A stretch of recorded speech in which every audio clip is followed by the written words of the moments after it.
આયુર્વેદ સારવાર પણ મેડિક્લેમમાં થઈ શકે છે? હા, હવે આયુર્વેદ સારવાર પણ મેડિક્લેમમાં થઈ શકે છે. તો સર, આયુર્વેદ સારવાર માટે કોઈ અલગ મેડિક્લેમ પોલિસી હોય છે?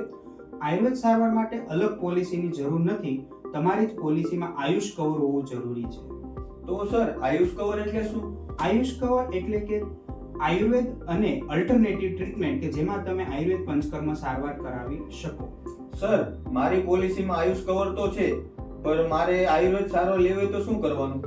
જો કોઈ રોગ હોય અને તે રોગના પૂરતા ઇન્વેસ્ટિગેશન રિપોર્ટ જેવા કે blood report, urine report, x ray, sonography, MRI, CT scan હોય તો દાખલ થઈ અને આયુર્વેદ પંચકર્મ સારવાર લઈ શકાય.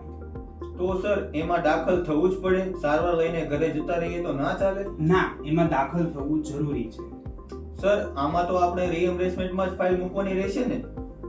ના, તમે રીએમ્બર્સમેન્ટ ઉપરાંત તમે તમારી પોલિસી મુજબ કેશલેસ સારવારનો પણ લાભ લઈ શકો છો. સર, આપણે કયા કયા રોગોમાં મેડિક્લેમ સારવાર કરાવી શકીએ? આપણે કમરના દુખાવા, સાંધાના દુખાવા, ગરદનના દુખાવા, સંધિવા, ગઠિયોવા, પેરાલિસિસ, હરસ, મસા, ભગંદર, શ્વાસ અને ઘણા બધા રોગોમાં આયુર્વેદ સારવારનો મેડિક્લેમમાં લાભ લઈ શકીએ છીએ.